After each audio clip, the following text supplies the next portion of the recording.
I'm live. I'm reading Graham Greene's The Comedians. This was published in 1966.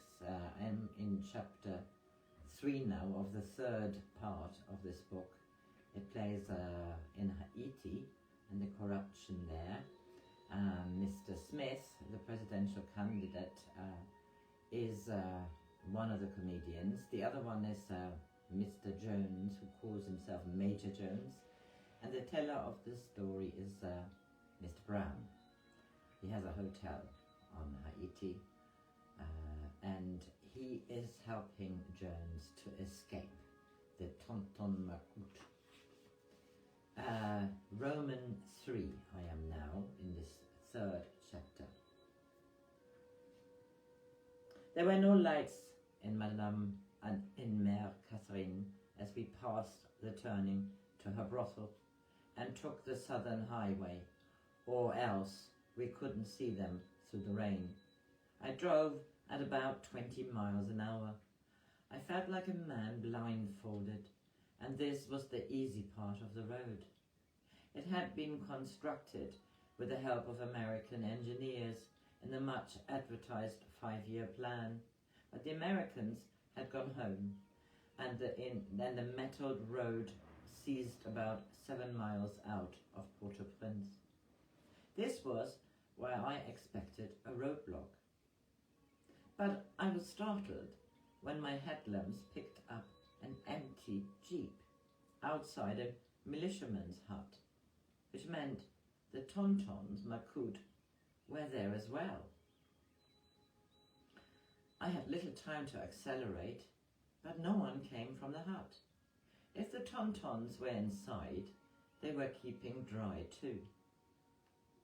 I listened for the sound of pursuit, but all I could hear was the drumming of the rain. The great highway had become no more than a country track. Our speed went down to 8 miles an hour as we bumped from rock to rock and splashed through standing pools. For more than an hour we drove in silence, too shaken about to speak. A rock crashed under the car, and I thought for a moment an axle was broken. Jones said, "Can I find your whiskey?" When he had found it, he took a swill and handed the bottle to me. The car, because of my momentary inattention, skidded sideways, and the rear wheels stuck in wet laterite. It took us 20 minutes hard labor before we moved again. "Shall we make your rendezvous on time?" Jones asked. I doubt it. I thought I brought you some sandwiches in case. "You may have to keep under cover till tomorrow night." He chuckled. "It's the life," he said. "I've often dreamt of something like this." "I thought it was the life you'd always led." He fell silent again, as though aware of an indiscretion. Suddenly, for no reason at all, the road improved. The rain was easing rapidly. I hoped it wouldn't stop altogether before we paused the next police post. Afterwards, there was no problem before the cemetery this side of Aquin. I said, "And Martha? How did you get on with Martha?" "She's a wonderful girl," he said with caution. "I got the impression she was fond of you." It was a bad sign of the weather clearing that sometimes I could detect a streak of sea between the palms, like the flash of a match. Jones said, "We got on like a house on fire. I sometimes envied you, but perhaps she's not your type." It was like stripping a bandage from a wound. The more slowly I pulled, the longer the pain would last. But I lacked the courage to rip the bandage right away, and all the time I had to watch the difficult road. "Old man," Jones said, "every girl's my type, but she was something special.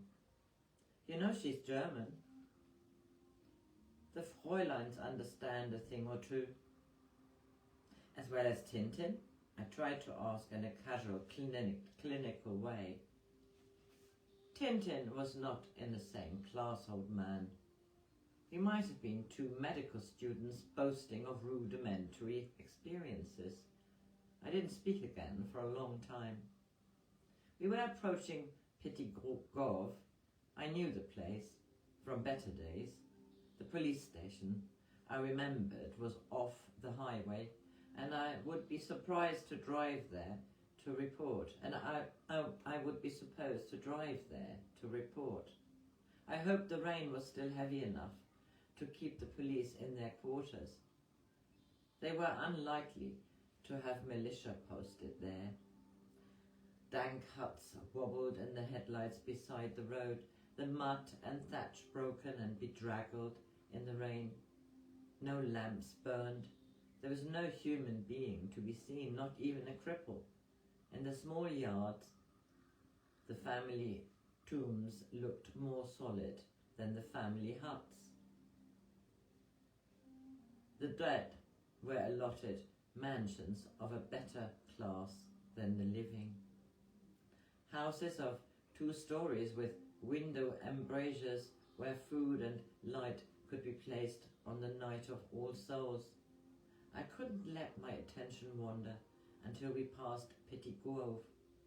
In the long yard beside the road there were rows of little crosses, with what looked like tresses of blonde hair looped between, as though they had been ripped from the skulls of women buried below.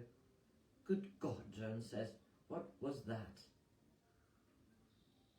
Only sisal drying. Drying in this rain? Who knows what's happened to the owner? Perhaps he's shot in prison, fled to the mountains. It was a bit eerie, old man, sort of Edgar Allan Poe. It looked more like death than the cemeteries do. Nobody was about in the main street of Petit Gauve. We passed something called the Yo-Yo Club and a big sign for Mère Merlin's Brasseries and a boulangerie belonging to someone called Brutus and a garage owned by Cato. So the stubborn memories of this black people preserved the memories of a better republic. And then, to my relief, we were in the country again, tossing from rock to rock. We've made it, I said. Nearly there? We are nearly halfway.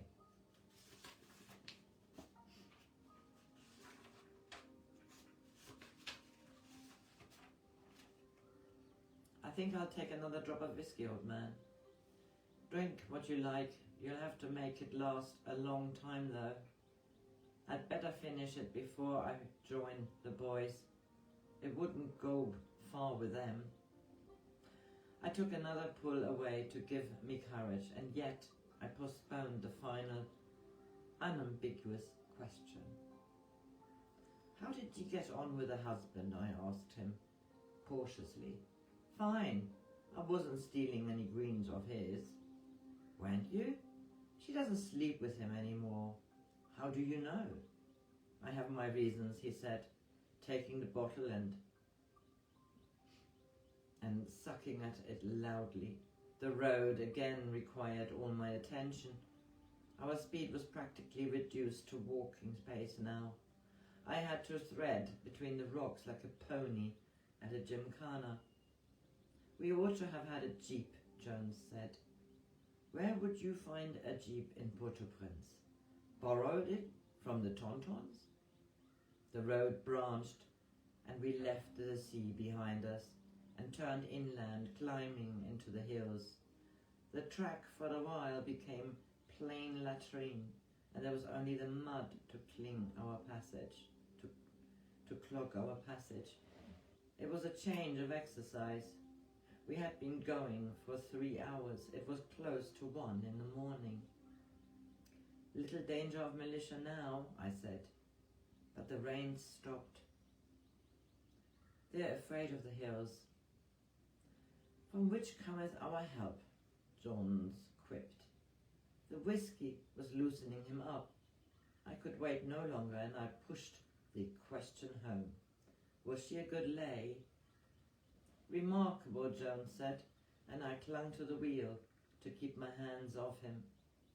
It was a long while before I spoke again, but he noticed nothing. He fell asleep with his mouth open, leaning back against the door where Martha had often leant. He slept as peacefully as a child, innocently. Perhaps he really was innocent as Mr. Smith, and that was the reason they had linked each other.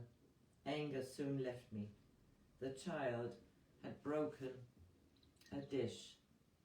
That was all. Yes, a dish.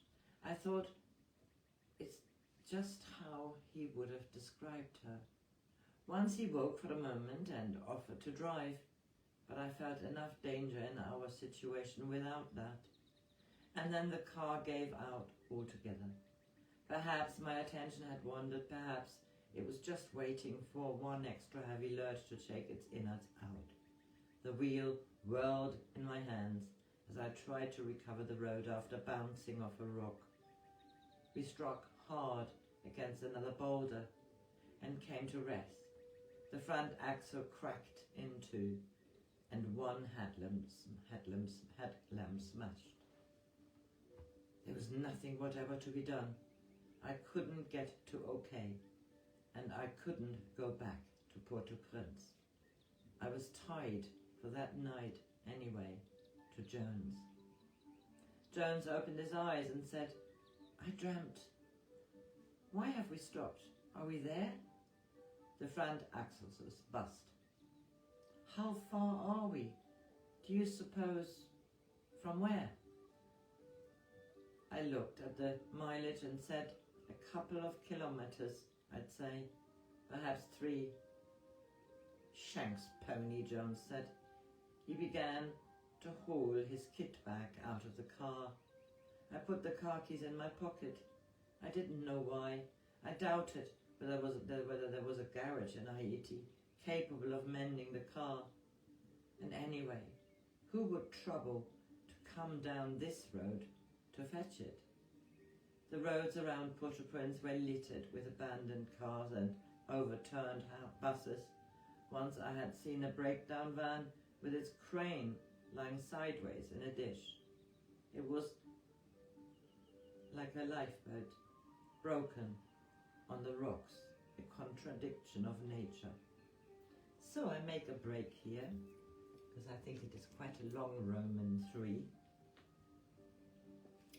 Today's the 6th of November. Have a good day.